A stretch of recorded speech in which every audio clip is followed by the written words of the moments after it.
استغفر الله العظيم لنا ولوالدينا ولمشايخنا استغفر الله العظيم لنا ولوالدينا ولمشايخنا ولجميع المؤمنين والمؤمنات من أمة محمد صلى الله عليه وسلم لا إله إلا الله وحده لا شريك له له ملك وله الحمد يحيي ويميت وهو على كل شيء قدير ولا حول ولا قوة إلا بالله العلي العظيم اللهم صل على سيدنا ومولانا محمد اللهم صل على سيدنا محمد طب القلوب ودوائها وعافية الأبدان وشفائها ونور الأبصار وضيائها وعلى آله وصحبه وبارك وسلم اللهم صل وسلم وبارك على سيدنا محمد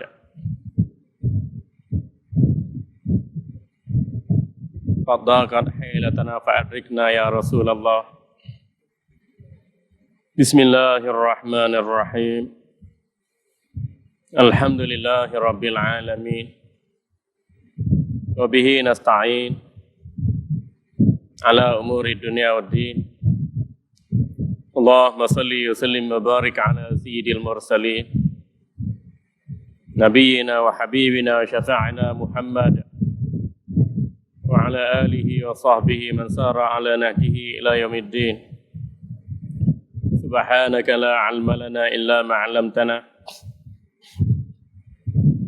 Maha suci Dikau ya Allah, kami manusia tak pernah mengerti apa-apa illa ma 'allamtana, kecuali apa yang Dikau ajarkan kepada kami.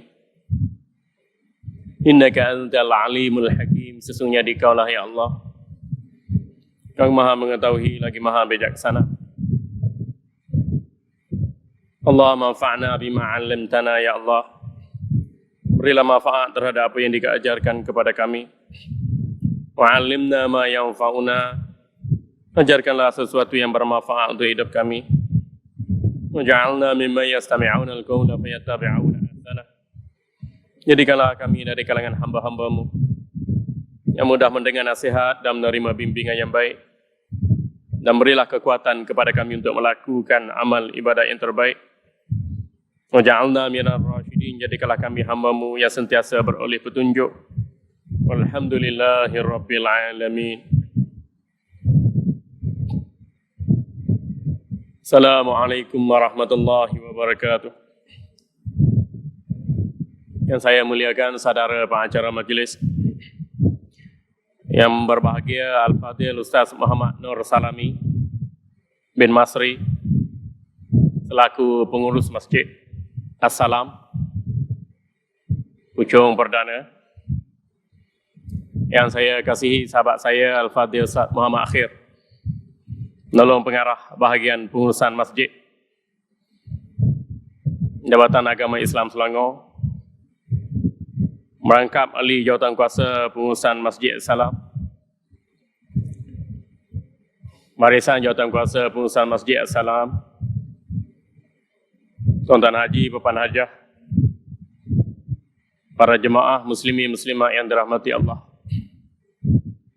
Alhamdulillah, pada malam ini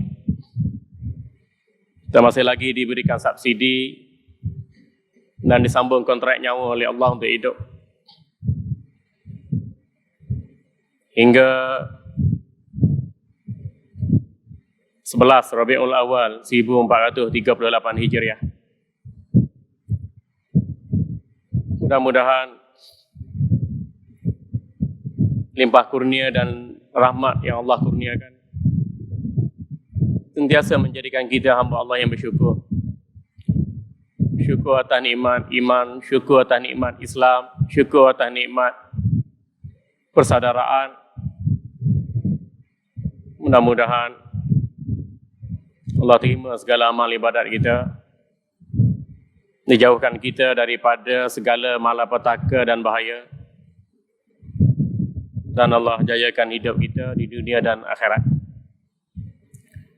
Tuan-tuan hadirin yang dirahmati Allah, lebih dahulu saya ucapkan jazakumullah khairal jazak, barakallahu fikum pada Biro Dakwah Masjid As-Salam kerana sudi untuk memberi jemputan pada saya untuk memberi sepatah dua kata ucapan berkaitan dengan sambutan Maulidur Rasul sallallahu alaihi wasallam. Hadirin yang dirahmati Allah,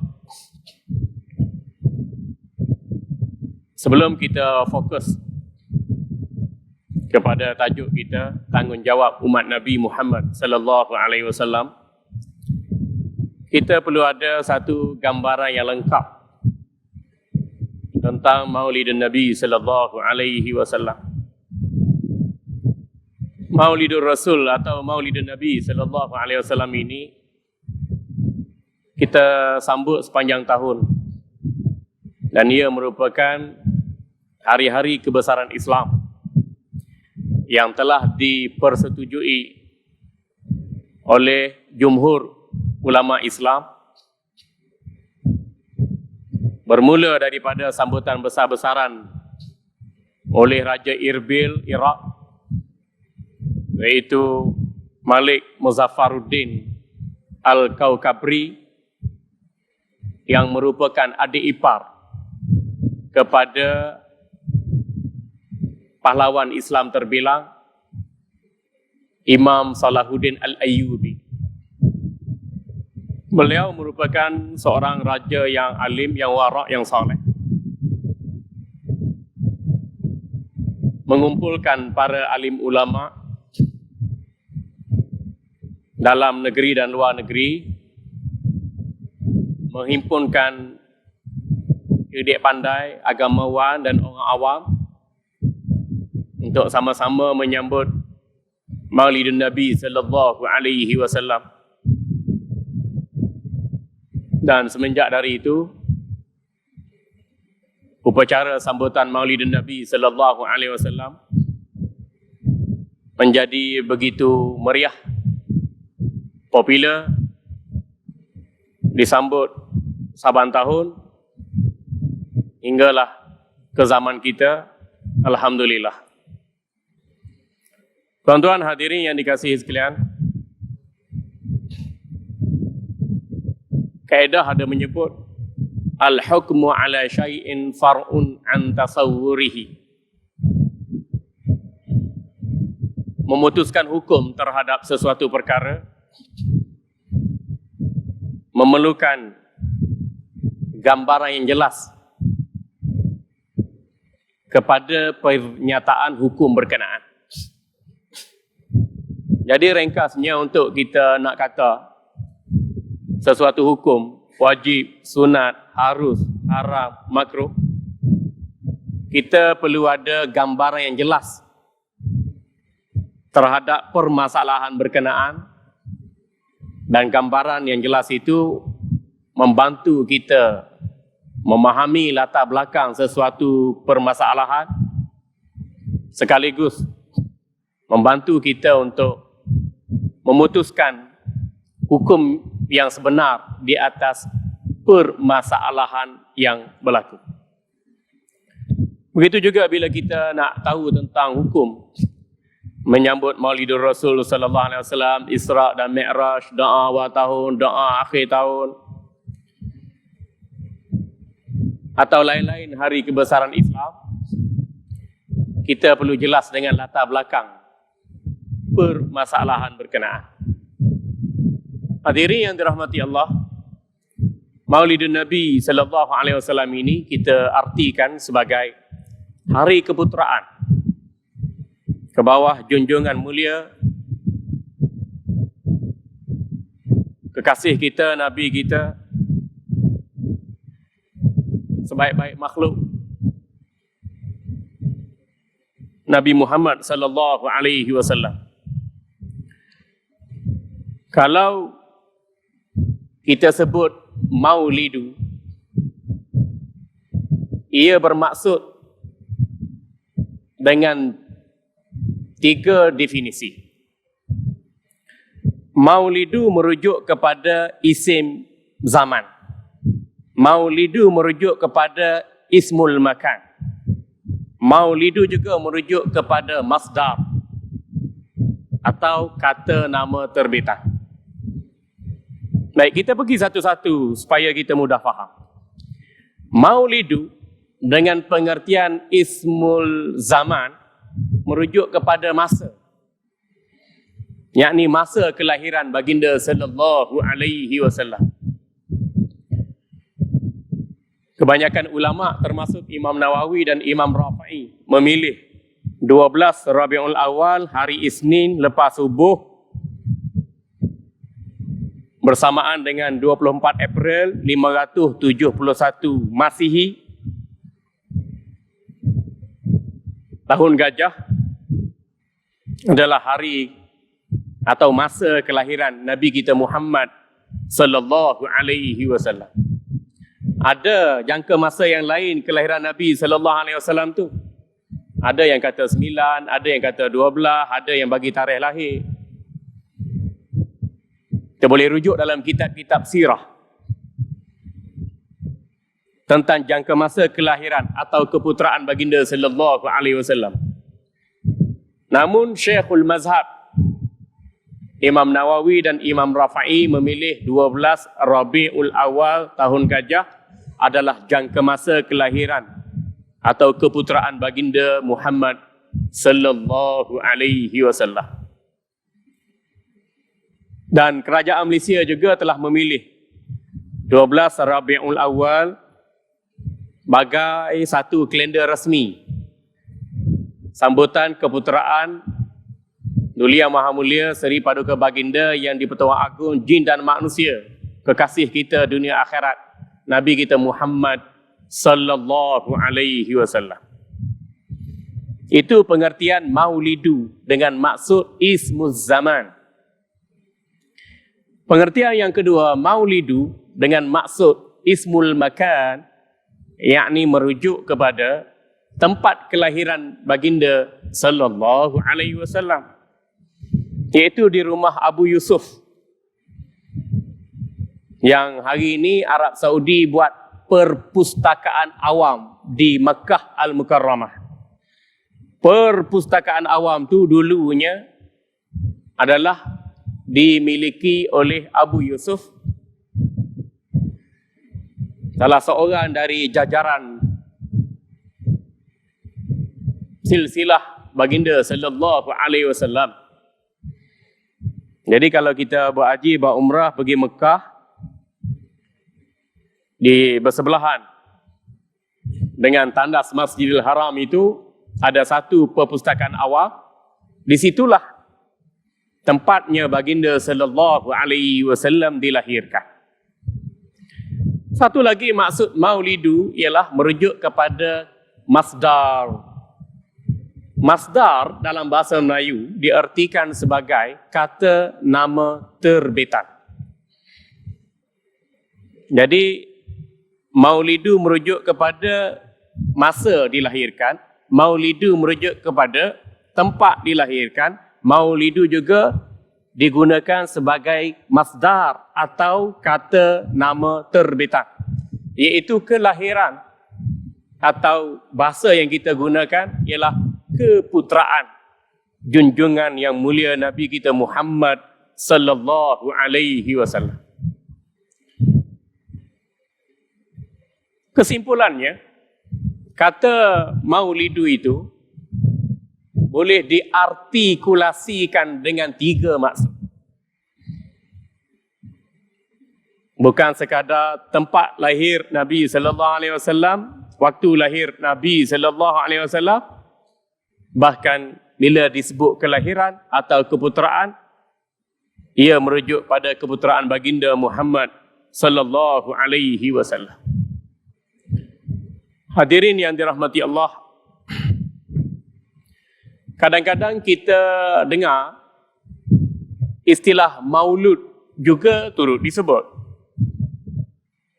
Maulud dengan maksud ismul maf'ul, kata nama yang dibuat, yang bermaksud maulud adalah dilahirkan. Baginda sallallahu alaihi wasallam dilahirkan sebab baginda manusia biasa. tetapi manusia yang istimewa dan sempurna. Kita juga dilahirkan, tetapi tak adalah istimewa dan bukan pula makhluk yang sempurna. Itu yang membezakan darajah kemanusiaan antara kita dengan baginda Nabi sallallahu alaihi wasallam. Hadirin yang dikasihi sekalian, terdapat dalil-dalil yang banyak. Bila sebut dalil ini, kita rujuk pada dalil Al-Quranul Karim nombor 1. Kita rujuk hadis-hadis Nabi sallallahu alaihi wasallam nombor 2. Kita juga wajib merujuk pada dalil ijma' ulama', yakni kesepakatan ulama' sebagai ikutan kita. Dan dalil yang keempat wajib diikut setiap umat Islam ialah qiyas. Dalam bab hukum syariah kita panggil qiyas. Dalam bab dalil akidah kita panggil akal. Akal yang menguatkan penghujahan nas dan sesekali tidak bertentangan dengan nas. Bila kita sebut nas, ia merujuk kepada Al-Quran dan hadis Nabi sallallahu alaihi wasallam. Banyak dalil-dalil yang diperhujahkan oleh para ulama Ahlus Sunnah wal Jamaah dalam mengharuskan sambutan Maulidun Nabi sallallahu alaihi wasallam. Kalau kita nak baca, nak kupas, nak ulas satu persatu, sampai subuh kat arang pun tak habis, tuan-tuan. Walhal saya diberi mandat dalam masa 1 jam ini, sesi kita akan tamat. InsyaAllah saya akan luangkan sedikit masa untuk tuan-tuan mengemukakan maklum balas terhadap sesi yang saya sampaikan ini. So, kalau tuan-tuan ada nak tahu, ada nak tanya, ada nak minta penjelasan saya tentang apa yang disampaikan, insya-Allah kita luangkan masa dalam 10 hingga 15 minit untuk kita berbincang, mencari pencerahan dan dibuat panduan, insya-Allah. Hadirin boleh merujuk dalil jumhur ulama mengharuskan sambutan Maulidun Nabi sallallahu alaihi wasallam ini pada dalil Al-Quran yang paling mudah, iaitu pada surah Ad-Duha ayat yang ke-14. Wa amma bi ni'mati rabbika fahaddits. Maksudnya, adapun nikmat Tuhanmu, maka hendaklah engkau sebut-sebutkan wahai Muhammad sebagai manifestasi kesyukuran kepadanya, kepada Allah. Wa amma bi ni'mati rabbika fahaddits. Nikmat yang Allah kurniakan kepada kita banyak. Bahkan Allah kurniakan pada Nabi sallallahu alaihi wasallam paling banyak. Nikmat nuzulul Quran, nikmat kenabian, nikmat kerasulan, itu merupakan nikmat yang paling besar. Dan tidak ada nuzulul Quran, tidak ada kenabian, tidak ada kerasulan kalau tidak dilahirkan Nabi sallallahu alaihi wasallam. Begitu juga mukjizat, perkara yang mencari bagi adat, akal dan kajian manusia itu sendiri yang terbit daripada Nabi sallallahu alaihi wasallam juga antara nikmat yang besar. Jadi nikmat kelahiran baginda sallallahu alaihi wasallam juga adalah manifestasi kesyukuran kita kepada Allah Subhanahu wa taala. Kedua, tuan-tuan, dalil Al-Quran yang kedua yang kita gunakan untuk mengharuskan sambutan Maulidun Nabi sallallahu alaihi wasallam ini, boleh kita rujuk kepada surah Ibrahim ayat yang ke-5. Tuan-tuan tanda. Sebab tiap-tiap tahun ada sahaja syubhat yang ditimbulkan bagi mendatangkan keraguan. Kata hujah-hujah yang dipelopori oleh ulama Ahlus Sunnah wal Jamaah. Hujah ini juga diguna pakai oleh JAKIM, diguna pakai oleh MAIS, Majlis Agama Islam Selangor, oleh JAIS untuk mengharuskan sambutan Maulidun Nabi sallallahu alaihi wasallam. Jadi dengan hujah-hujah Quran ini kita faham pencerahan ulama memberi keyakinan kepada kita bahawa apa yang kita lakukan ini adalah satu kebenaran bagi memanifestasikan syiar Islam itu sendiri.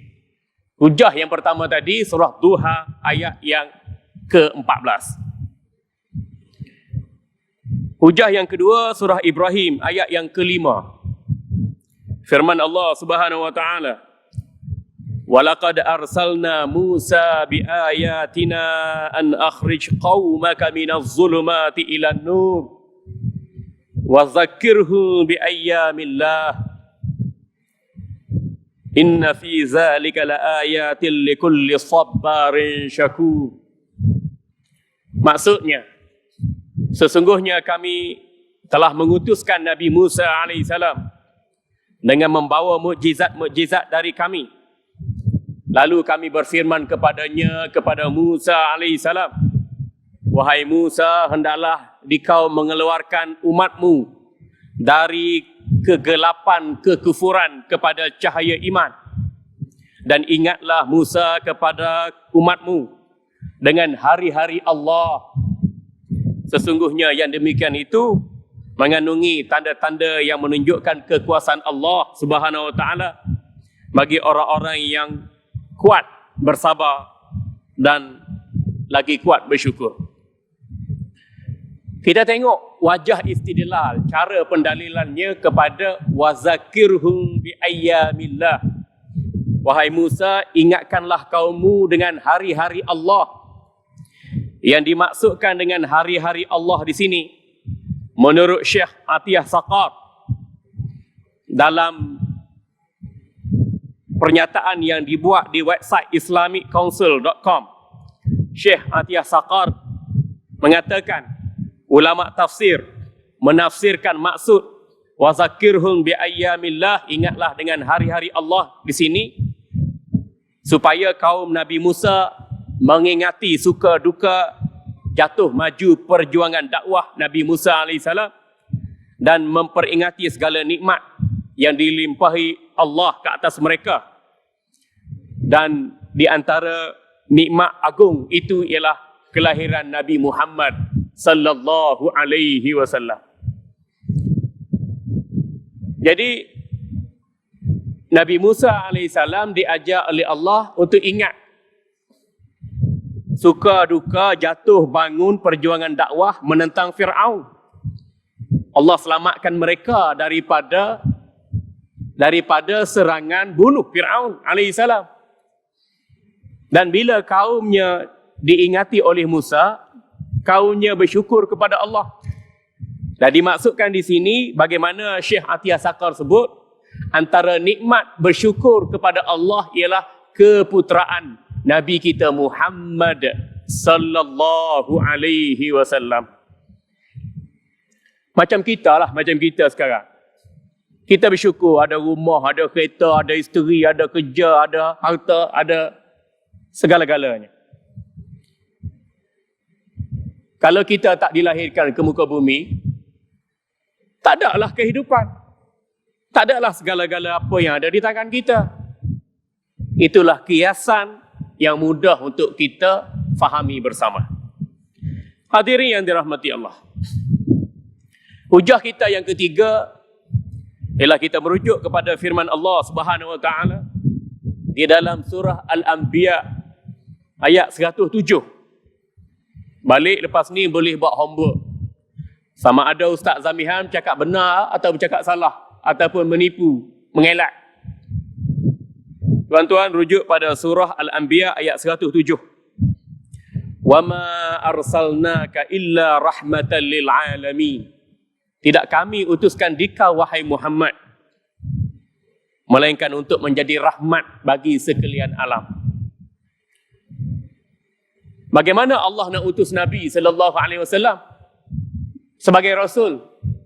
Belum dilantik jadi rasul, kena lantik dulu sebagai nabi. belum dilantik sebagai Nabi, Allah pilih dia sebagai Nabi. Menjak azali lagi Nabi Muhammad sallallahu alaihi wasallam dipilih oleh Allah. Bukan baru pilih. Menjak azali lagi dalam kitab Zabur, dalam kitab Taurat, dalam kitab Injil. Menjak azali lagi belum ada langit, bumi, bulan, bintang, malaikat, syurga, neraka. Menjak azali lagi Allah telah pilih Nabi kita, Nabi Muhammad sallallahu alaihi wasallam sebagai Nabi, sebagai Rasul. Karena lafaz arsalna lil alamin, alam ghaib, alam nyata, alam jin, alam malakut, alam jabarut, segala alam yang ada. Dialah sebagai Nabi, dialah sebagai Rasul, dialah sebagai penghulu sebaik-baik makhluk.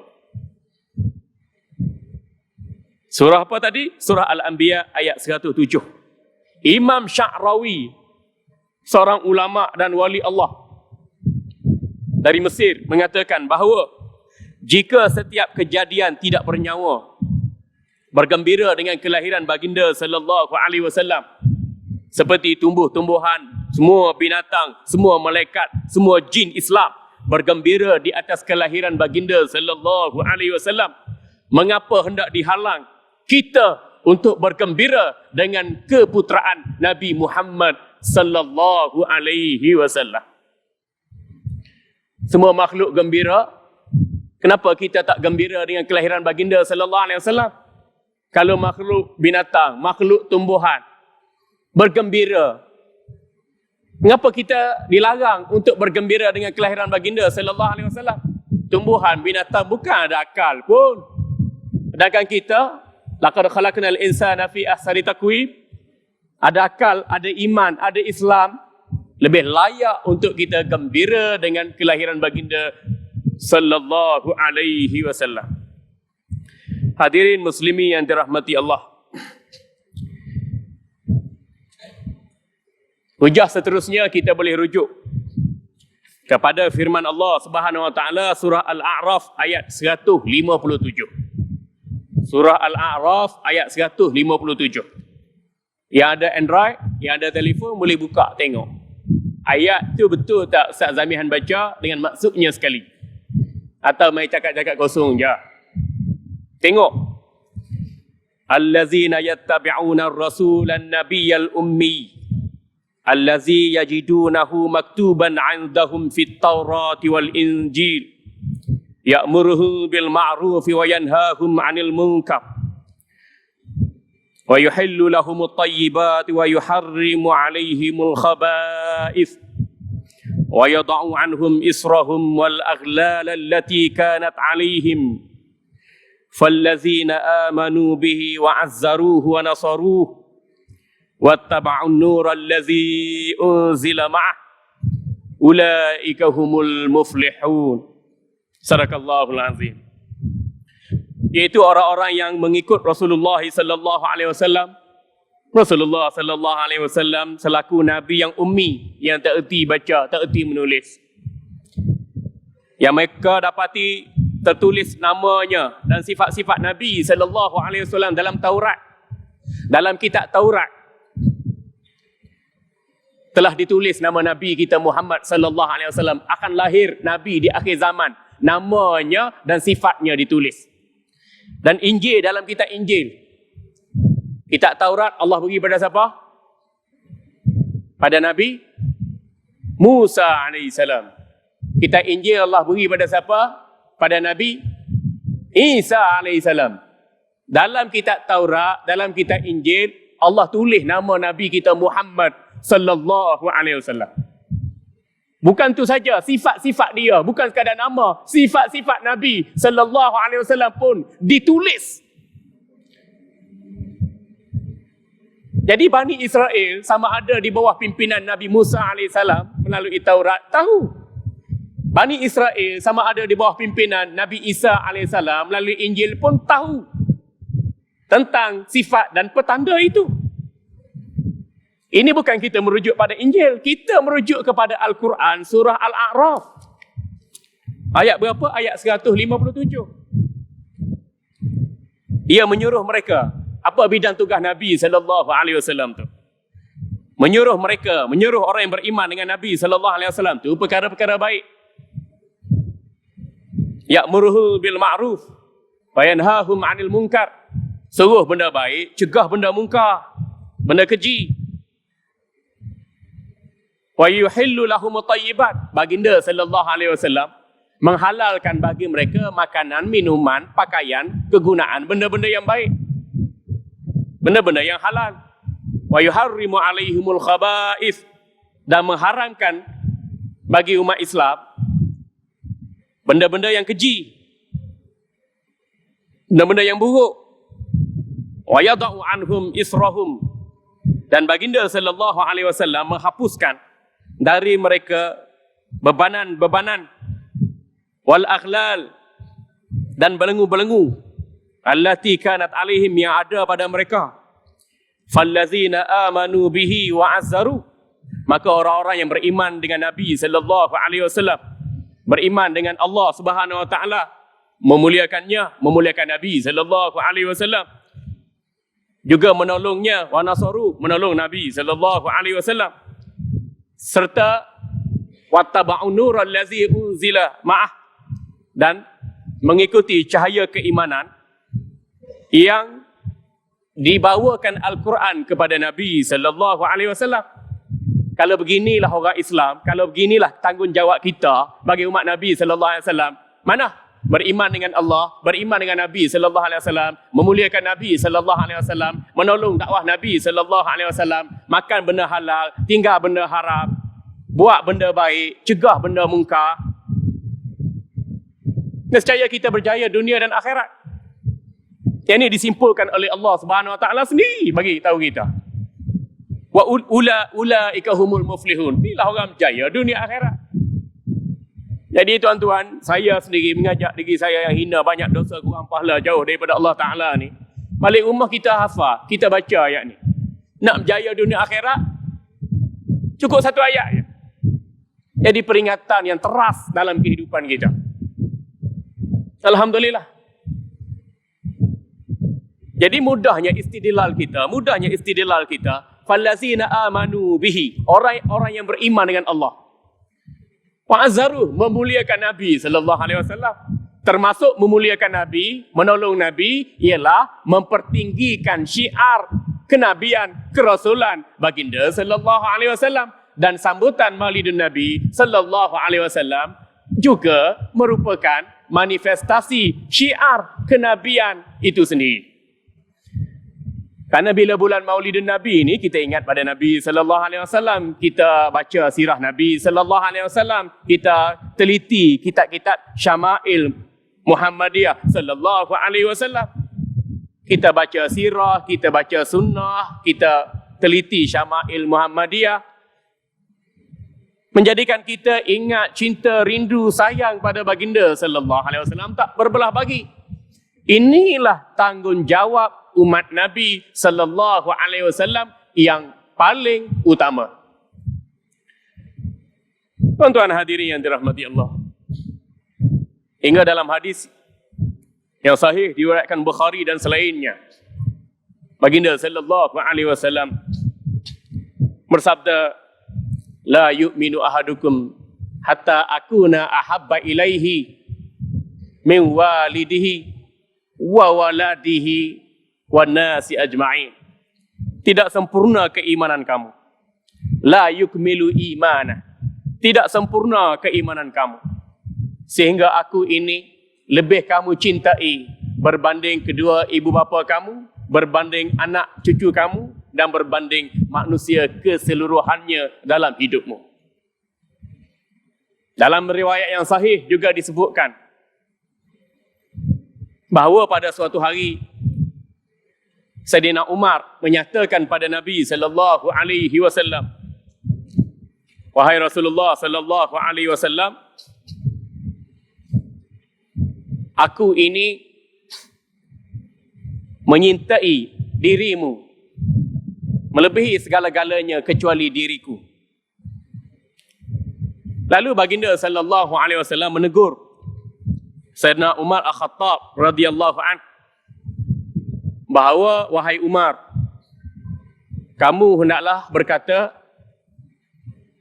aku ini lebih kamu cintai berbanding dirimu sendiri.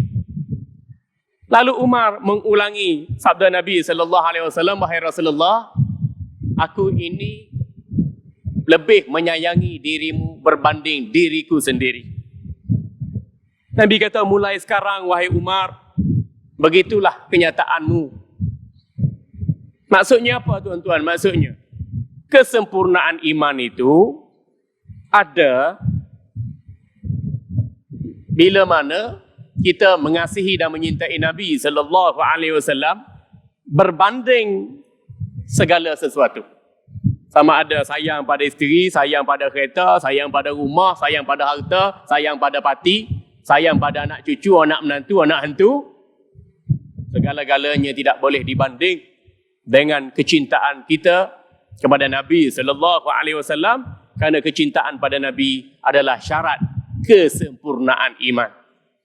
Hadirin muslimin muslimat yang dirahmati Allah. Dalil seterusnya tuan-tuan hadirin yang dirahmati Allah boleh rujuk pada surah Maryam ayat yang ke-15. Wasalamun alaihi yauma wulida wa yauma yamutu wa yauma yub'atsu hayya. Surah Maryam ayat 15. Ingatlah tak kala ketika Allah berfirman pada Nabi Yahya alaihi salam, wasalamun alaihi, dan kami limpahkan keselamatan dan kesejahteraan ke atas Nabi Yahya alaihi salam pada hari dia dilahirkan. Tengok, Allah beri keselamatan dan kesejahteraan ke atas Nabi Yahya alaihi salam pada hari Nabi Yahya dilahirkan. Wa yauma yamut, pada hari Nabi Yahya diwafatkan. Wa yauma yub'atsu hayyan, pada hari Nabi Yahya dibangkitkan semula pada hari kiamat. Jadi di sini Allah sebut kelahiran Nabi Yahya itu diiringi dengan keselamatan dan kesejahteraan rahmat dari Allah. Kalau Nabi Yahya hari kelahirannya, hari kematiannya, hari kebangkitannya di akhirat diiringi dengan rahmat dan kesejahteraan dari Allah, maka Nabi kita, penutup Nabi dan Rasul-Rasul, Nabi Muhammad sallallahu alaihi wasallam, kelahirannya, kewafatannya, kebangkitannya di akhirat lebih mulia dan lebih tinggi nilainya berbanding Nabi Yahya alaihi salam. Karena baginda penutup segala nabi-nabi dan para rasul. Maka Muhammadun aba ahadi min rijalikum. Muhammad itu bukan sekadar seorang bapa yang memiliki anak kandung dan anak angkat di kalangan kamu. Walakin Rasulullah wa khataman nabiyyin, tetapi baginda adalah utusan Allah dan penutup segala para nabi. Jadi kedudukan baginda sallallahu alaihi wasallam lebih mulia, lebih tinggi dan lebih tinggi daripada nabi-nabi yang lain. Begitu juga firman Allah Subhanahu wa taala kepada Nabi Isa pada surah Maryam ayat 33. Hampir sama ayat dia. Wassalamu alayya yauma wulidtu wa yauma amutu wa yauma ub'atsu hayya. Dan segala keselamatan dan kesejahteraan dilimpahkan kepadaku oleh Allah. Nabi Isa sebut segala keselamatan, wassalamu alayya, segala keselamatan dan kesejahteraan dari Allah dilimpahkan padaku. Bila? Yauma wulidtu, pada hari aku dilahirkan. Wa yauma amutu, pada hari aku dimatikan. Wa yauma ub'atsu hayya, pada hari aku dibangkitkan di hari akhirat nanti. Sama juga Nabi Isa sebut bahawa kelahirannya dengan rahmat Allah, kematiannya dengan rahmat Allah. Nabi Isa sekarang ni tak mati tuan-tuan. Nabi Isa akan turun di akhir zaman. Dalam riwayat yang sahih, Nabi Isa AS berada pada langit yang ketiga sekarang. Habis kalau logik ada orang tanya, Nabi Isa buat apa duduk di langit? Tak ada orang, tak ada makan, tak ada minum, tak ada internet.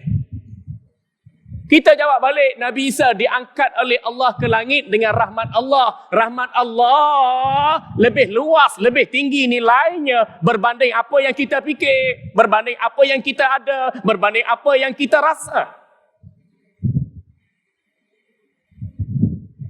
Barafa'allahu ilaih. Nabi Isa tak disalib, Nabi Isa tak dibunuh. Tetapi diangkat Allah ke langit. Ini ijma' ulama' Ahlus Sunnah wal Jamaah. Di penghujung dunia nanti Nabi Isa turun, menghancurkan lambang salib, menghapuskan arak, membunuh Nabi-Nabi. Itu hadis yang sahih, hadis yang kuat. Tak dibuat hujah dan pendalilan. Dan Nabi Isa juga membunuh Dajjal, yang mencetuskan angkara fitnah ke atas umat Islam. Nabi Isa AS bakal memerintah dunia. Dikatakan selama 40 tahun dengan aldil, dengan saksama berdasarkan syariat Nabi kita Muhammad sallallahu alaihi wasallam. Ada orang pertikai, dia kata Nabi Isa turun nanti, dia nak perintah negara Islam ni dengan mazhab apa? Dia tanya. Ini soalan bodoh tuan-tuan, minta maaf. Ini soalan dengu, ini soalan bebal. Kita fikir Nabi Isa ni macam profesor mesti. Kita fikir Nabi Isa ni presiden parti politik. Kita fikir Nabi Isa ni macam raja-raja ada atas muka dunia. Kita fikir Nabi Isa ni intelektualnya, kadar IQ, kebijaksanaannya macam kita. Allah.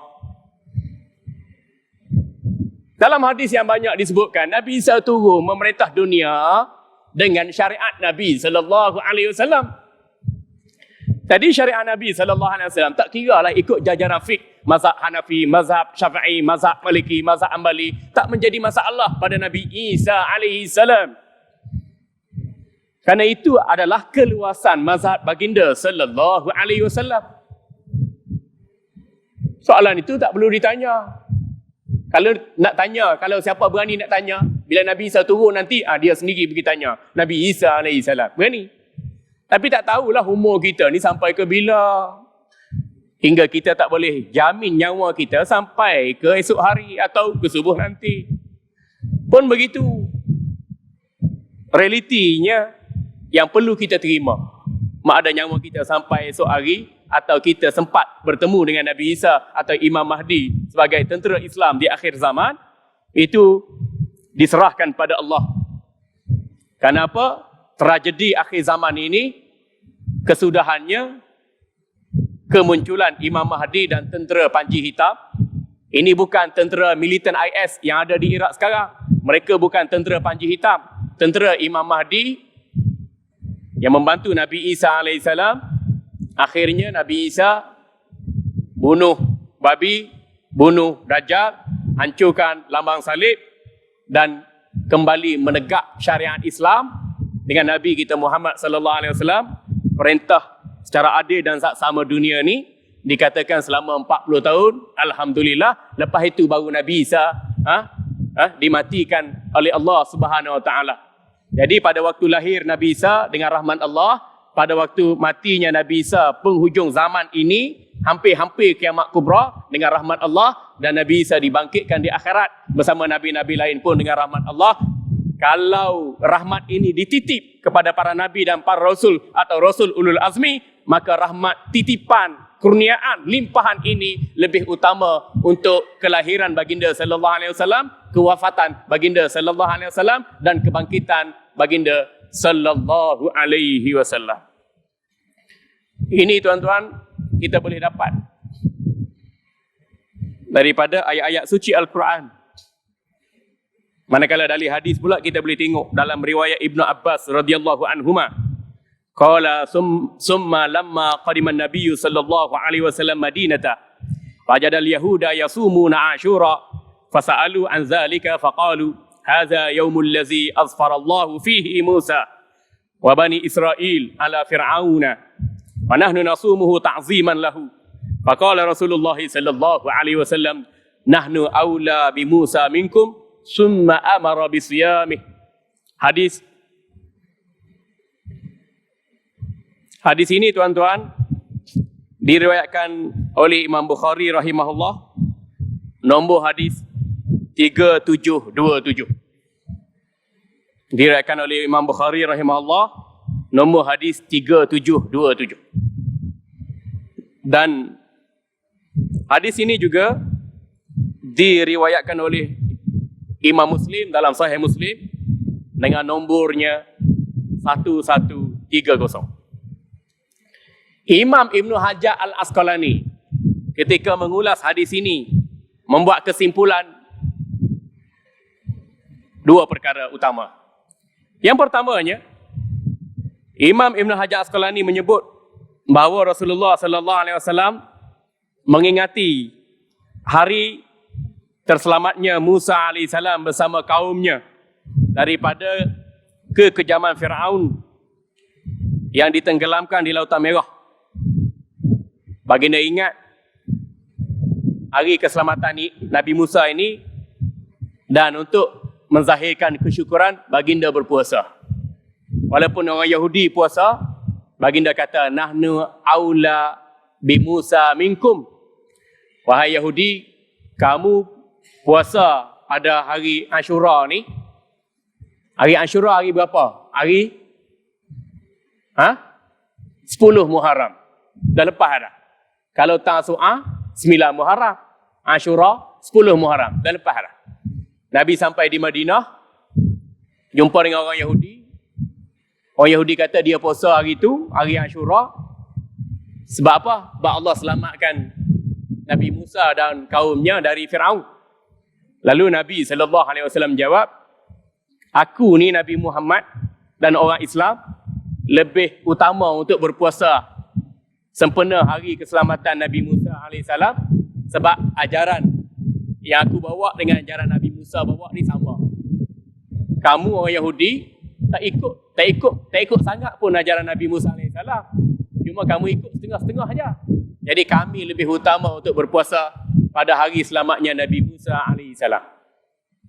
Hadirin yang dirahmati Allah, Imam Ibn Hajar Asqalani juga melalui hadis ini mengulas bahawa hadis ini menunjukkan bahawa umat Islam digalakkan untuk menganjurkan hari-hari bersejarah dalam Islam seperti Maulidur Rasul, Isra' dan Mi'raj dan lain-lain. Kenapa? Bila kita ingat hari-hari bersejarah, kita bersyukur. Cara untuk kita buktikan kesyukuran itu, kita puasa ke, kita sedekah ke, kita baca Quran ke, kita baca hadis ke, dan kita jadikan hari-hari bersejarah dalam Islam itu sebagai syiar Islam. Dan orang yang meraihkan syiar Islam disebut Al-Quran sebagai orang yang bertakwa kepada Allah. Wa may yu'azzim sya'airallah fa innaha min taqwal qulub. Barang sesiapa yang memuliakan syiar Allah di muka bumi, itu adalah manifestasi daripada orang yang bertakwa kepada Allah Subhanahu wa taala.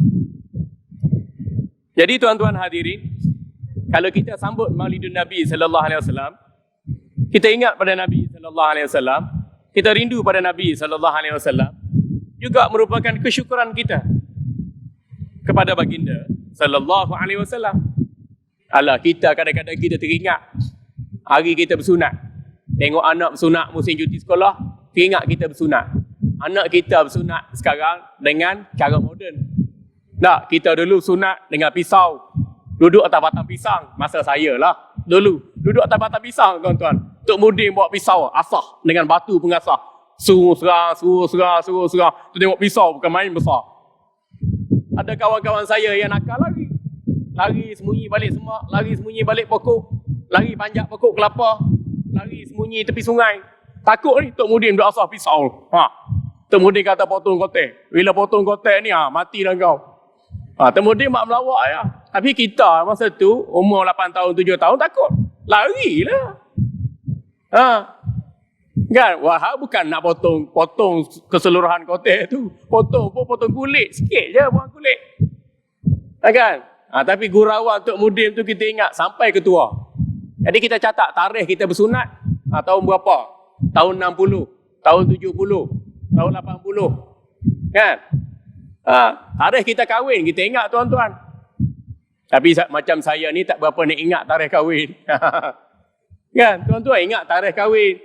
Ada orang ingat tarikh cerai kerana kenangan pahit dalam hidup. Ya?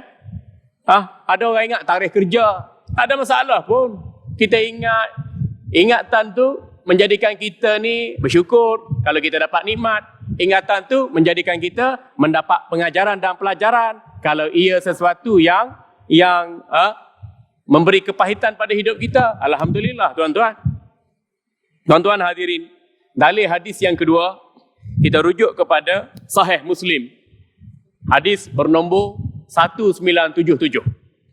Nabi sallallahu alaihi wasallam su'ila an saumi yaumil isnain. Qala zaka yaumun wulidtu fi wa yaumun bu'ithtu. Baginda sallallahu alaihi wasallam ditanya tentang amalan berpuasa pada hari Isnin. Baginda sallallahu alaihi wasallam menjawab, pada hari Isnin merupakan hari keputeraanku dan hari Isnin juga hari aku diutuskan sebagai nabi. Dalam riwayat lain disebut hari aku berhijrah ke Madinatul Munawwarah.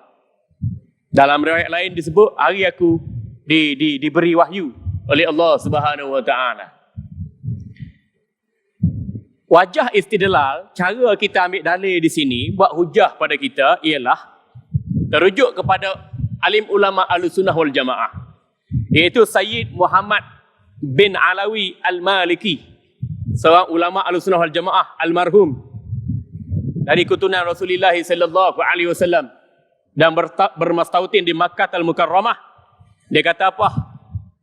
Dia kata ibadat puasa pada hari Isnin dibuat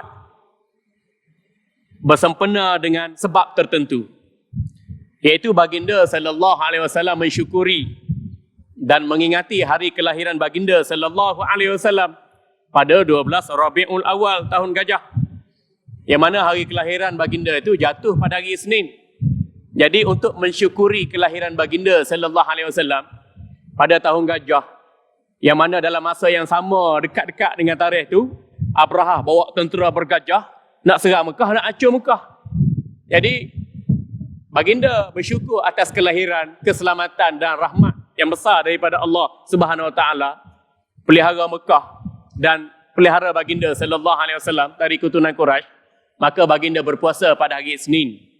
Untuk itu ulama kita buat kesimpulan, baginda puasa pada hari Isnin berarti baginda meraihkan hari kelahiran baginda sallallahu alaihi wasallam dengan bersyukur kepada Allah. Itu juga petanda baginda sendiri sambut Maulid sallallahu alaihi wasallam. Cuma sambutan Maulid baginda sallallahu alaihi wasallam bukan dengan ceramah, bukan dengan forum, bukan dengan berarak, bukan dengan selawat sebagaimana zaman kita.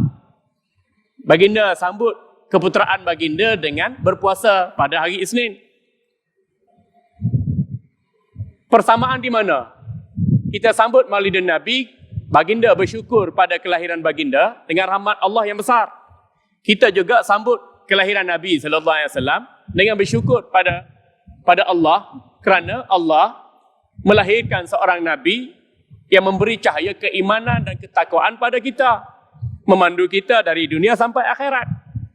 Alhamdulillah.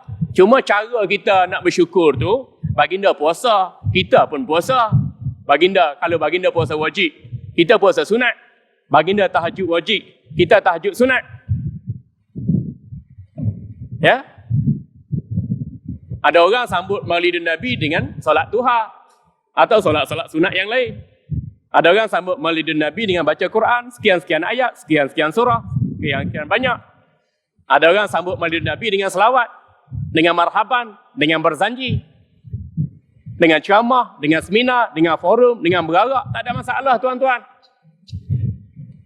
Selagi mana tidak bertentangan dengan akidah, lagi mana tidak bertentangan dengan hukum syarak, silakan. Karena maksud kita sambut Maulidun Nabi adalah ingatan, kecintaan, kerinduan dan kesyukuran kita pada Allah Subhanahu wa taala. Macam kita sambut hari lahir isteri kita, hari lahir mak ayah kita. Allah selamatkan kamu. Itu Haji Bakhil punya sambutan. Okey, tak apa. Maknanya Allah lahirkan. Kalau tak izin Allah, tak lahir kita.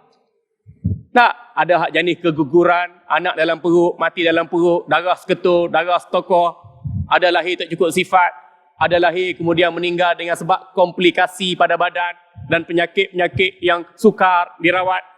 Tapi alhamdulillah kita dilahirkan oleh Allah dengan limpah kurnia Allah. Tak apalah kita nak kata Allah selamatkan kamu pun. Bukan kita ikut Haji Bakhil lebay kedekut. Bukan kita ikut orang putih Inggeris, ataupun bukan kita ikut orang Syiah. Tak. Kalau Syiah pun sambut Maulidun Nabi, tak menjejaskan reputasi Ahli Sunnah wal Jamaah.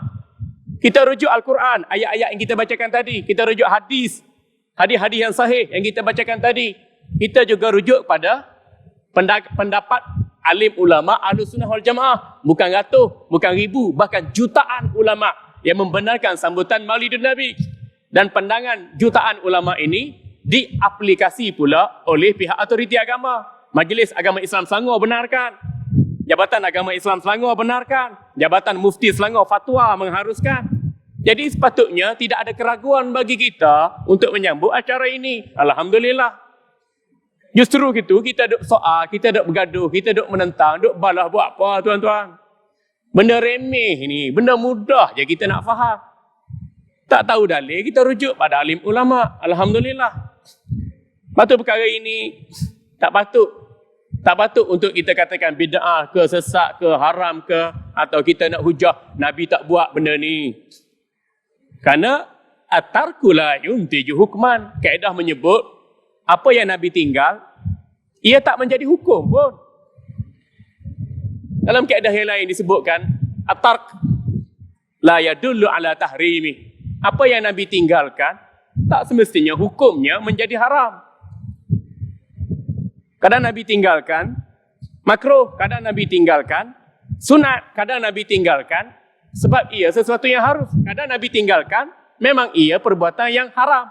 Kita nak kata haram, kita nak kata sesat, dia ada dalil yang muktamad yang membuktikan sedemikian.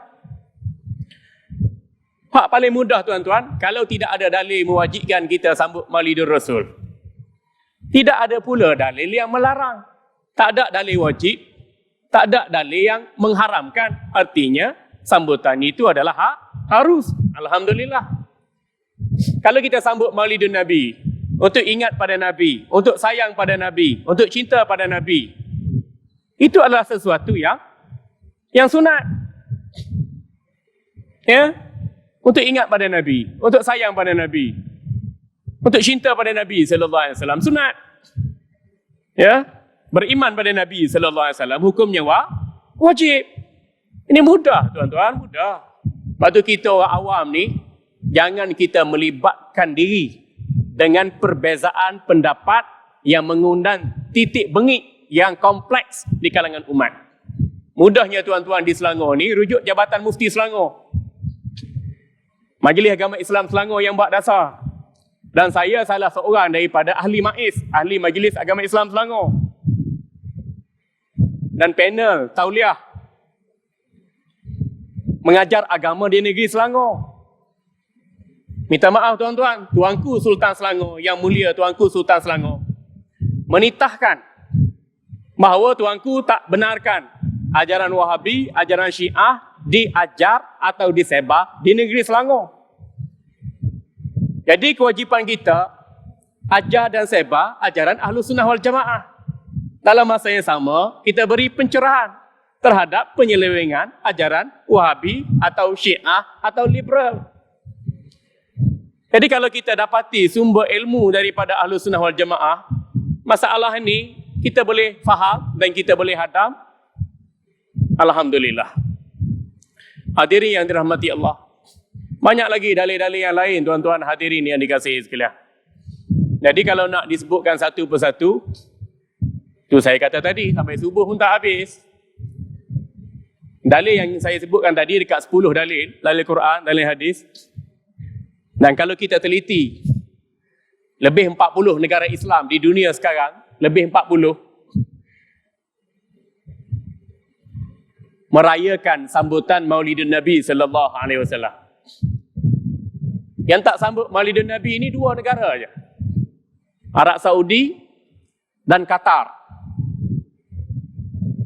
Walaupun begitu, syekh-syekh kita, syekh mazhab Syafi'i, Hambali, Hanafi di Saudi dan Qatar menyambut Maulidun Nabi sallallahu alaihi wasallam secara kecil-kecilan. Di peringkat individu, di peringkat peribadi, di rumah atau di dewan tertentu. Pun keadaan ini tak mencacatkan kita, tak menghalang kita untuk kita nak sambut Maulid Nabi sallallahu alaihi wasallam dengan cara kita di negara atau di negeri kita. Alhamdulillah. Tuan-tuan hadirin yang dirahmati Allah. Sekarang ni fokus kita, tanggungjawab umat Nabi sallallahu alaihi wasallam. Tanggungjawab utama ialah kita beriman dengan baginda sallallahu alaihi wasallam. Kecil, besar, tua, muda, miskin, kaya, bandar, desa, orang tinggi, orang rendah, orang bangsawan, orang kenamaan, wajib bertanggungjawab pada Allah dan Nabi kita Muhammad sallallahu alaihi wasallam. Bagaimana tanggungjawabnya? Beriman dengan Allah dan Rasul sebagaimana yang dibawa dengan lisan baginda sallallahu alaihi wasallam. Baginda sallallahu alaihi wasallam pernah ditanya dalam hadis yang sahih, ya Rasulullah, ayul amalil afdal? Faqal, imanu billahi wa rasulih. Wahai Rasulullah, apakah amalan yang paling baik? Baginda sallallahu alaihi wasallam menjawab, amalan yang paling baik ialah kamu beriman kepada Allah dan Rasulnya sallallahu alaihi wasallam. Ini tanggungjawab kita yang pertama. Melayu ke, Cina ke, India ke, Arab ke, Afrika ke, Amerika ke, Bajau, Kadazan, Sulu, Melanau, Bidayuh ke, wajib beriman pada Nabi sallallahu alaihi wasallam. Beriman dengan Nabi, beriman dengan Allah. Qul in kuntum tuhibbunallaha fattabi'uni yuhibbukumullah wa yaghfir lakum dzunubakum. Kalau benar kita ikut, sayang dan cintakan Allah Subhanahu wa taala, naklah kamu sayang dan cinta pada Nabi sallallahu alaihi wasallam. Kamu akan dikasihi oleh Allah. Allah akan mengampuni segala salah silap, dosa dan noda kamu. Dan ingatlah bahawasanya Allah Maha Pengampun lagi Maha Mengasihani. Itu maksud ayat yang kita bacakan sebentar tadi. Jadi cuba kita semak premis keimanan kita, tuan-tuan. Iman ada rukunnya, rukun yang 6. Iman dengan Allah, dengan malaikat, kitab, rasul, qada, hari kiamat. Jadi apa saja yang kita buat pagi, petang, siang, malam dalam arena kehidupan, denyut nadi kita Allah, malaikat, kitab, rasul, qada, hari kiamat. Denyut nadi kita begitu. Ketika senang, ketika susah, ketika banjir, ketika kemarau, ketika kaya, ketika miskin, ketika sihat, ketika sakit, ketika hidup, ketika mati, Allah, malaikat, kitab, rasul, qada, hari kiamat. Ini tanggungjawab utama. Ya. Sebab tu kita sedar maksud tanggungjawab. Tanggungjawab. Dua perkataan yang disinonimkan. Tanggung dunia, jawab akhirat. Itu maksud tanggungjawab. Kamu tanggung sendiri dan kamu jawab sendiri di akhirat. Buktinya dalam hadis yang diriwayatkan Abu Daud rahmatullah alaih, Nabi sallallahu alaihi wasallam bersabda, antum mas'ulun anni yaumal qiyamati fama antum qailuna. Kamu semua ini akan disoal oleh Allah pada hari kiamat nanti tentang diriku. Bagaimana kamu menjawab di hadapan Allah? Para sahabat Nabi berkata, qulna ya Rasulullah, kami akan berkata wahai Rasulullah sallallahu alaihi wasallam, kami akan jawab bahawa kamu telah menyampaikan risalah kenabian kepada kami.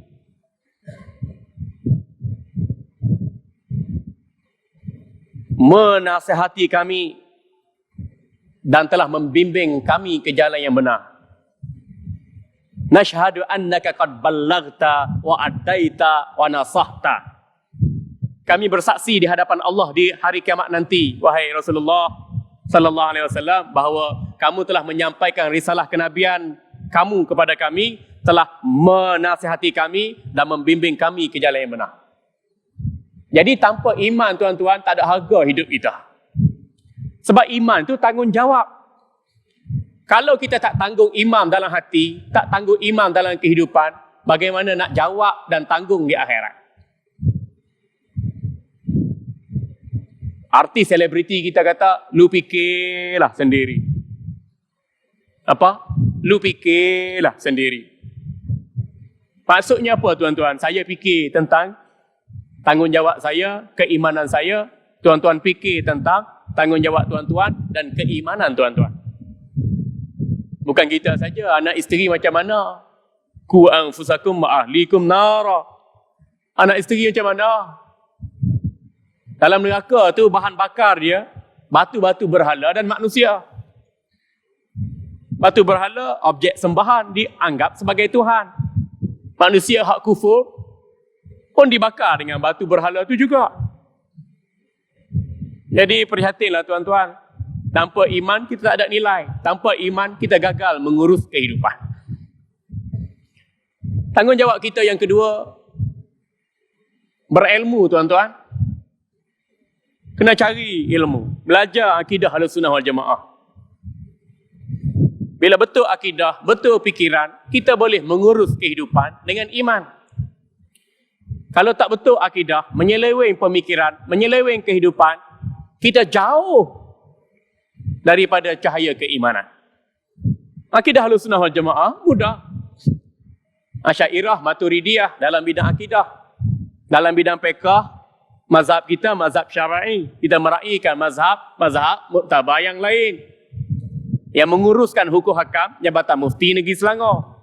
Yang menguruskan dasar agama di Selangor, Majlis Agama Islam Selangor. Ini autoriti yang kita ada tuan-tuan.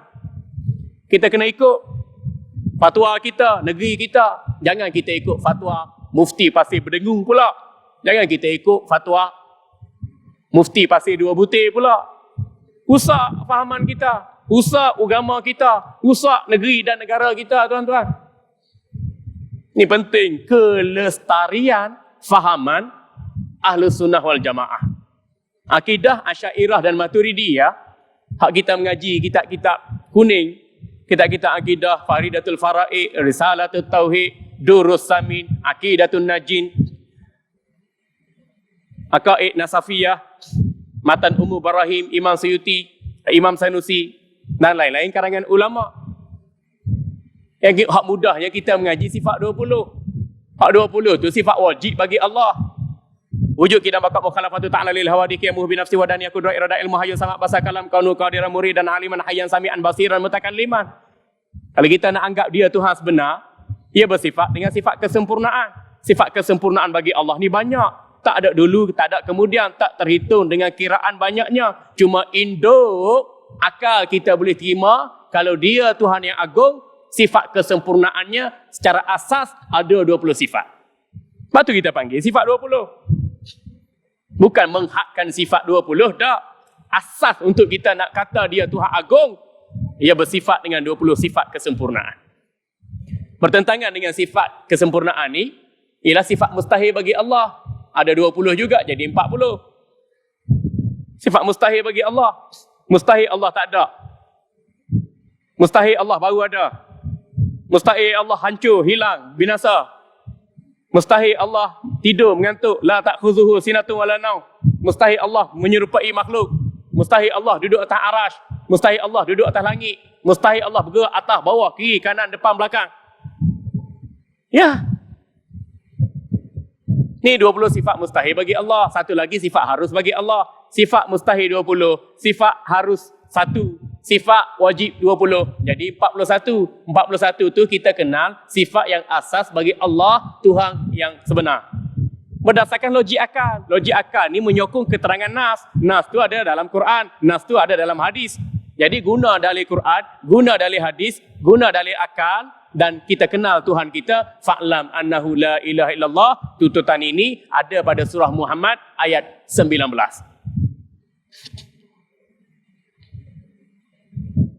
Ini penting ilmu.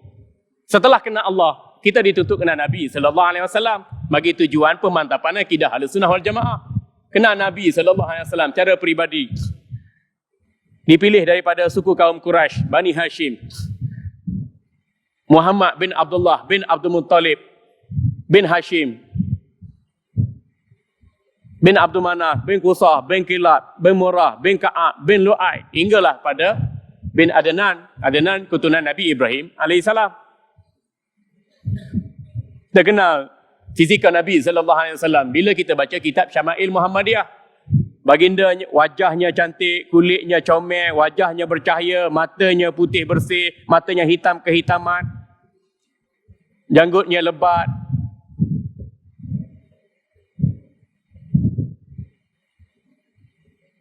Fizikal baginda, fizikal yang sempurna.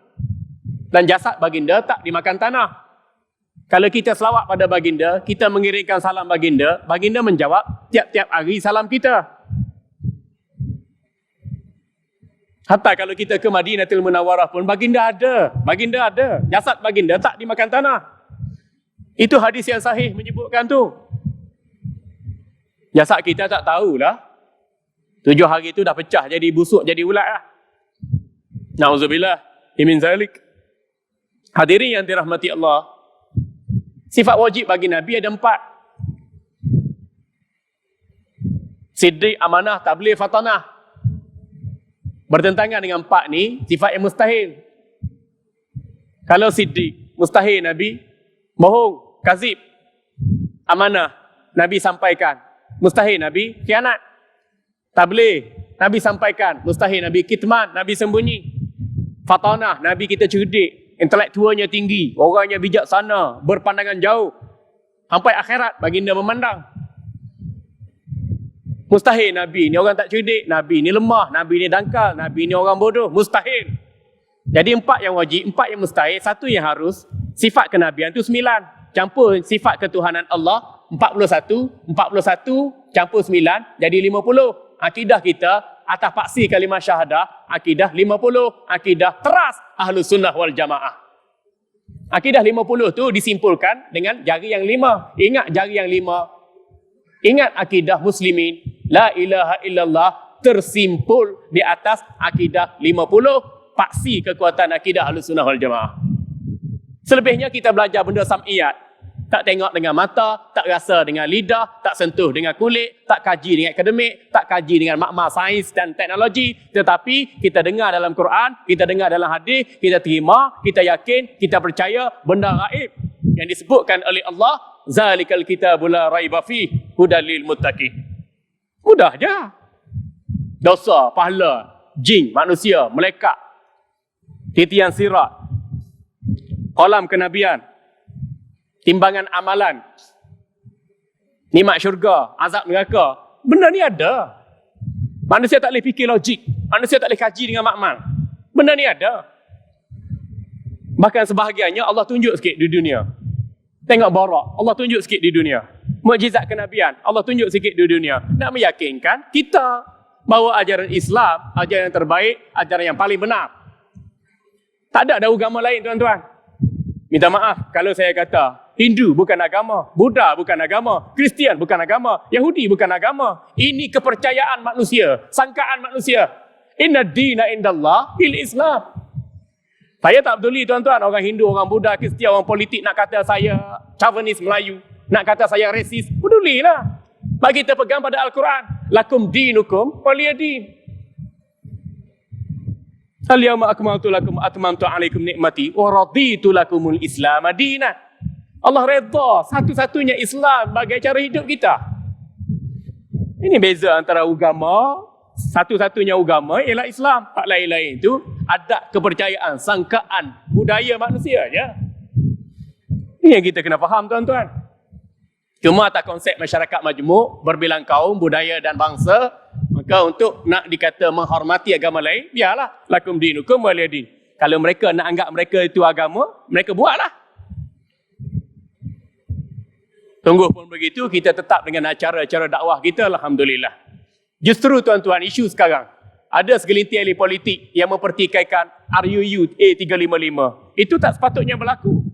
Rang Undang-Undang Akta 355 untuk kita meningkatkan bidang kuasa mahkamah syariah. Nak tingkatkan sikit bidang perundangan Islam. Setelah kita tak buat pindaan padanya.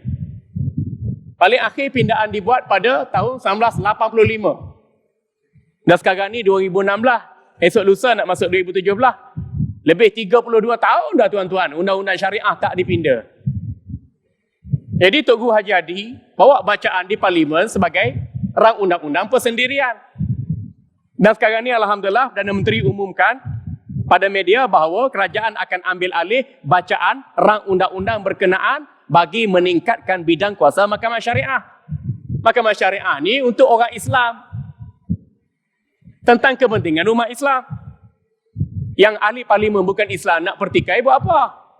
Bukan melibatkan mereka pun. Sikit pun tak melibatkan mereka. Mereka bising buat apa? Mereka campur tangan buat apa? Tak sepatutnya berlaku, tuan-tuan. Tapi bila kita tak bersatu, tak satu suara, tak satu pahaman, tak satu perjuangan, maka bukan Islam pertikai macam-macam cara, macam-macam kaedah, macam-macam teknikal. Matulah saya menyeru tuan-tuan. Tak kira tuan-tuan parti cak ayam ke, parti cak itik ke, parti cak tukul ke, parti cak sabun. Sabun di bilik mandi. Kita harus satu suara, satu hati, satu tindakan dalam kes menyokong RUU Akta 355. Setuju tuan-tuan? Saya bukan ustaz politik. Bukan PU, pencetus ummah atau da'i atau imam muda atau imam tua. Tapi saya adalah pegawai kerajaan yang kerja bahagian hal ehwal Islam di peringkat persekutuan. Jadi ini kepentingan orang Islam. Gajah-gajah Melayu, Mahkamah Syariah, hak kita tuan-tuan. Peduli apa dengan bukan Islam? Jadi saya menyeru semua ahli Parlimen, wajib sokong benda yang baik. Man la yatimul wajib illa bihi fahuwal wajib. Sesuatu yang wajib tidak akan sempurna melainkan dengan yang wajib juga. Jadi kita tahu kadar perundangan kita tu lemah. Mahkamah rendah syariah, mahkamah tinggi syariah tak boleh buat keputusan kecuali 3, 5, 6. 3 tahun penjara, 5,000 denda, 6 kali sebatan. Bila umur dah tua bangka, atas 50 tahun dikecualikan daripada sebatan. Kalau hina Quran, hina Nabi, mengaku Nabi, paling tinggi kita boleh hukum dia 3, 5, 6 saja. Berbaloi tak tuan-tuan? Logik tak tuan-tuan? Ni hak kita nak ubah. Ni kita nak ubah sebenarnya. Ada masalah? Tak ada masalah pun kecuali masalah ini ditimbulkan oleh ahli-ahli Parlimen yang jahil tentang agama Islam. Jadi moral of story tuan-tuan, jangan tuan-tuan mengundi ahli Parlimen yang jahil tentang agama Islam. Tak kira parti cak ayam, cak itik, cak tukul sekalipun. Kalau ada bukan Islam sekalipun. Buat apa nak mengundi ahli Parlimen bukan Islam? Kalau dia itu menentang Islam, apa kita nak undi dia, dah sokong dia? Setiap undian disoal oleh Allah tuan-tuan. Kita tanggungjawab kita iman pada Allah, iman pada Rasul. Akhirat nanti Allah dan Rasul menyaksikan amalan kita tuan-tuan. Wa syahidin wa masyhud. Saksi dan yang disaksikan. Semua perbuatan pun dengan dalil yang umum. Al-ibrah bi umumil lafzi la bi khususis sabab. Apa saja kita buat tuan-tuan? Ni moral of story. Sokong wakil rakyat Islam DUN atau ahli Parlimen yang membela agama Allah. Jangan sokong wakil rakyat walaupun Muslim, Melayu sekalipun yang jahil tentang undang-undang Islam, mempertikaikan undang-undang Islam, memperlekeh atau memperolok undang-undang Islam. Minta maaf tuan-tuan. Benda hak benar kita kena sokong. Dan kita ustaz atau pendakwah wajib menyampaikan kebenaran dan mendukung kebenaran berkenaan. Ini semua ni dengan ilmu. Tanggungjawab kita berilmu.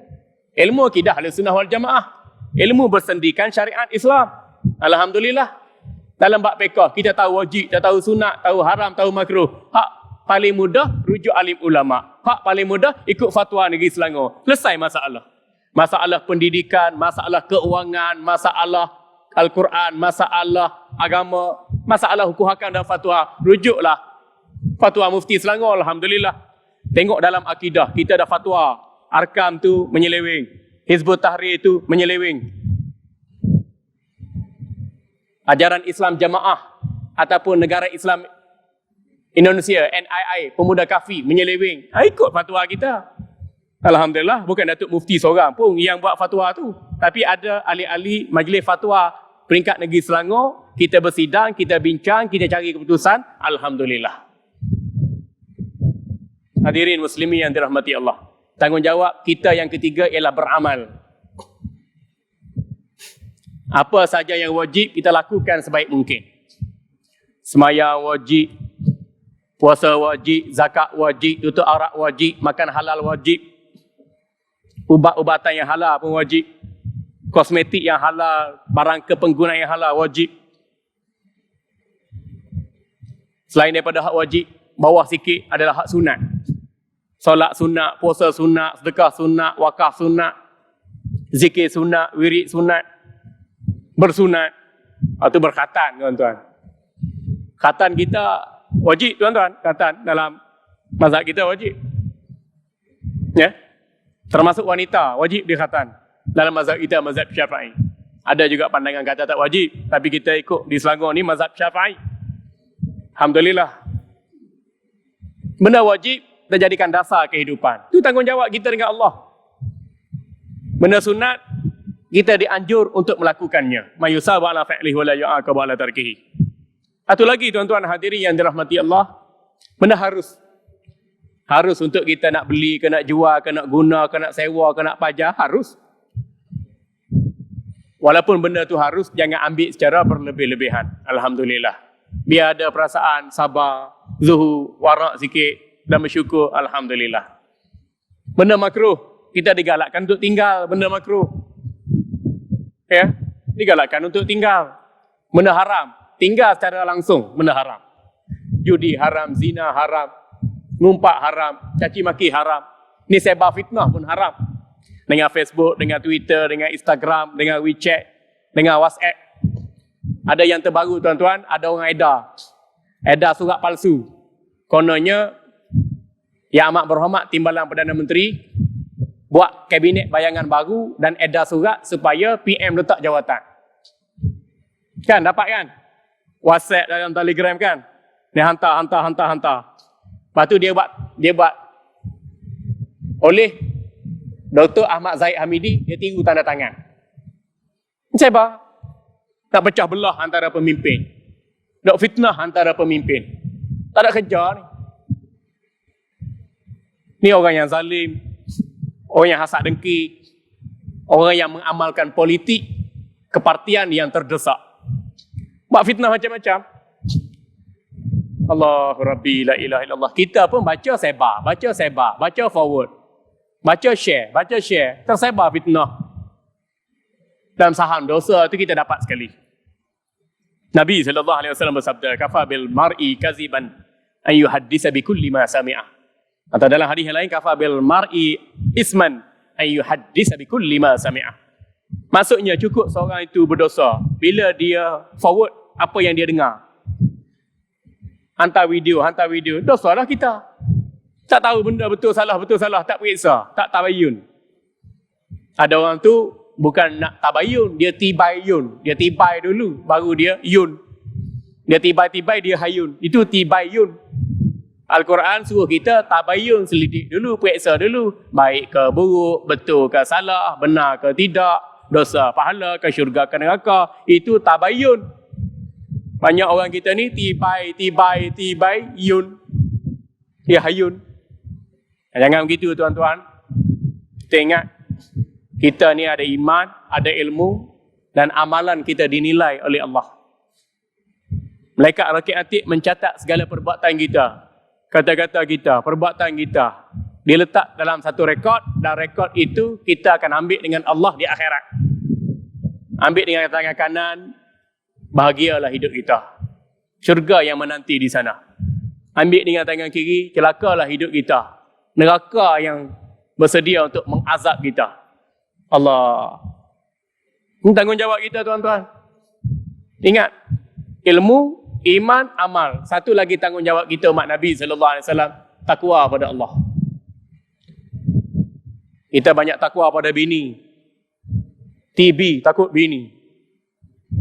Kita tak takut bini kita tuan-tuan. Bini kita orang je. Tak makan kita pun. Tak cekik kita pun. Tak. Kita takut pada Allah. Dalam soal ekonomi, takut pada Allah. Dalam soal pendidikan, takut pada Allah. Dalam soal dakwah, takut pada Allah. Dalam soal amru bil ma'ruf, suruh benda baik, wan nahyu anil munkar, cegah kemungkaran, takut pada Allah. Ya, ini kita takut bini lebih takut daripada Allah. Hari Jumaat kita diminta oleh khatib khutbah Jumaat, ittaqullah, usikum wa iyaya bitaqwallah. Takutlah kamu pada Allah. Aku berwasiatkan kamu supaya kamu takutkan pada Allah. Tapi takut bini lebih takut daripada Allah.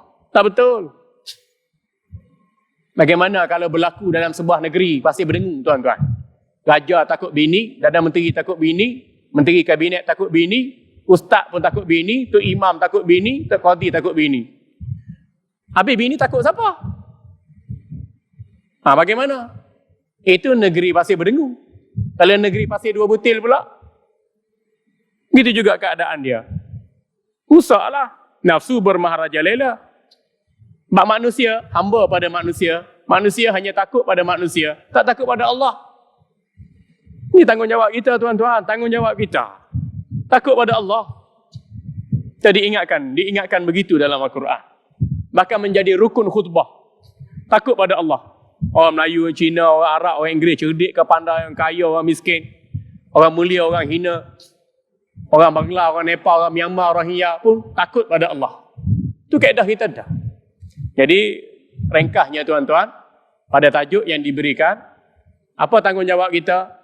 Beriman, berilmu, beramal, dan bertakwa. Takut pada Allah. Akhirnya menjadikan kita hidup berakhlak mulia. Dengan orang bukan Islam, kita berdakwah. Dengan sesama Islam, kita berhemah dan berrahmah.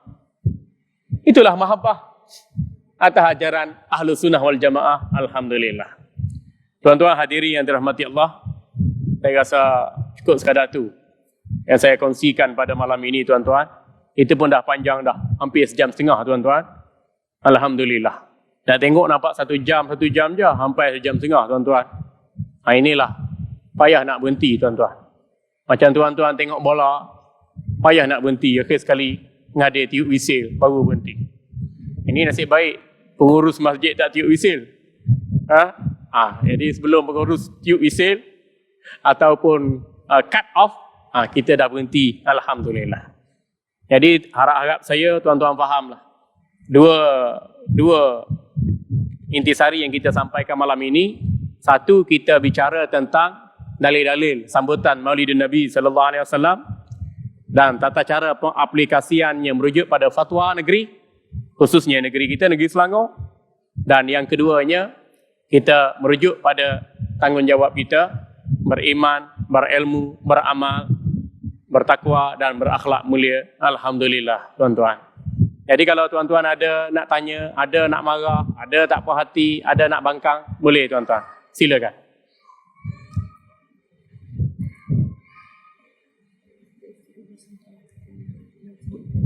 Mana?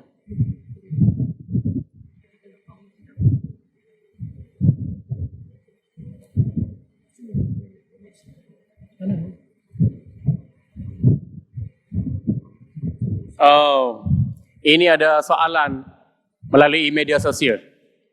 Ada bekas pemimpin kita yang bernama Tun keluar kenyataan dalam media sosial. Dia kata Allah tak suruh kita semua peluk agama Islam.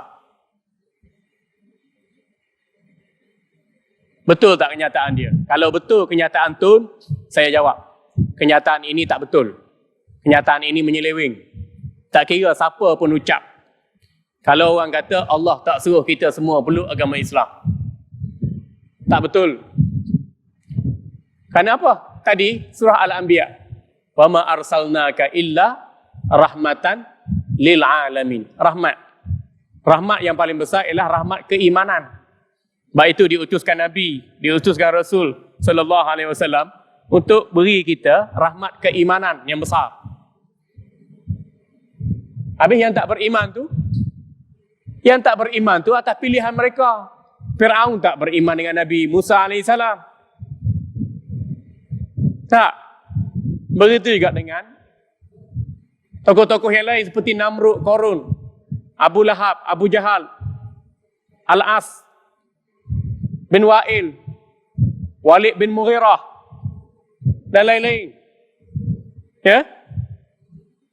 Mereka dengan usaha mereka menolak seruan dakwah Nabi sallallahu alaihi wasallam. Sebab tu mereka tak beriman. Hak asalnya Allah utuskan Nabi untuk berdakwah agar semua umat Nabi sallallahu alaihi wasallam ini diseru dengan cahaya keimanan. Selamat mereka dunia dan akhirat. Tapi yang menentang pada dakwah Nabi dan Rasul hasil daripada usaha dan ikhtiar manusia itu sendiri. Iman Abu Lahab, Abu Jahal, walaupun mereka pak saudara Nabi sallallahu alaihi wasallam, mereka sendiri yang tolak. Sedangkan kenabian kerasulan depan mata, mereka sendiri buat pilihan tolak kenabian baginda sallallahu alaihi wasallam. Dan menolaknya, tindakan atau perbuatan menolak keimanan yang dibawa oleh Nabi sallallahu alaihi wasallam menyebabkan mereka sendiri yang rugi. Dan Allah menjak azali lagi, bukan baru tahu penolakan iman itu. Allah menjak azali lagi tahu dah benda ni. Allah suruh Nabi berdakwah, tapi keimanan Abu Lahab, Abu Jahal dan lain-lain, Allah tidak menghendakinya. Itu ketentuan kudrat iradat ilmu Allah menjak azali lagi. Alhamdulillah. Ni orang tua merepek. Kalau cakap gini ni orang tua merepek. Dulu dia yang cakap, kita tak boleh laksanakan hudud. Kalau kita tak laksanakan hudud, ramai para pekerja kita tangannya dipotong, menyebabkan bidang kerja mereka tak produktif. Dia yang cakap. Apa yang cakap hudud 0.00% dalam Quran, 0.001% dalam Quran. Siapa yang larang Kelantan nak laksanakan hudud dulu? Ingat balik. Siapa yang dakwa kata Nabi sallallahu alaihi wasallam tak cukur janggut sebab dulu tak ada pisau cukur? Orang ni ya. Dulu kita sanjung. Sekarang ni Allah balas balik. Tak ada kenyataan dia yang menyebabkan sanjungan bertukar menjadi celaan dan kutukan. Ini Nabi sebut kama tadi nutudan. Bagaimana kamu buat orang, begitulah balasan Allah ke atas dirimu. Jadi hati-hati tuan-tuan. Hati-hati. Untuk kita mengatakan sesuatu, biarlah dengan ilmu, dengan keimanan. Kerana Allah melarang kita bercakap tanpa ilmu dan iman dalam firman-Nya, wala takfu ma laysa laka bihi ilm. Innal sam'a wal basara wal fu'ada kullu ulaika kana anhu mas'ula. Jangan kamu berpendirian terhadap sesuatu yang kamu tidak ada sesuatu ilmu tentangnya. Sesungguhnya pendengaran, penglihatan dan hati manusia dipersoalkan oleh Allah Subhanahu wa taala di akhirat. Jadi hati-hatilah tuan-tuan dengan dakwah-dakwah sebegitu. Allah selamatkan kita, jauhkan kita daripada ajaran sesat, ajaran menyeleweng dan kata-kata manusia yang tersasar dari jalannya, insya-Allah. Ada lagi tuan-tuan? Alhamdulillah. Tak ada. Alhamdulillah. Baik tuan-tuan, saya sebenarnya telah menulis lebih 24 buah buku agama. Jadi sebahagiannya saya bawa malam ini. Ini buku saya yang panas tuan-tuan. Siapa sebenarnya Wahabi? Tuan-tuan boleh beli, boleh baca, boleh faham. Yang kedua saya bawa mencontohi cara hidup ulama salafus saleh. Terdiri kalangan ulama dan para wali. Wali zikir, wali tahajud, wali semayang duha, mereka semayang, mereka bergaul dengan isteri, mereka buat kerja, mereka meniaga. Tata cara yang diamalkan ulama dan wali ada dalam ni, tuan-tuan baca, jadikan tauladan dan pengajaran.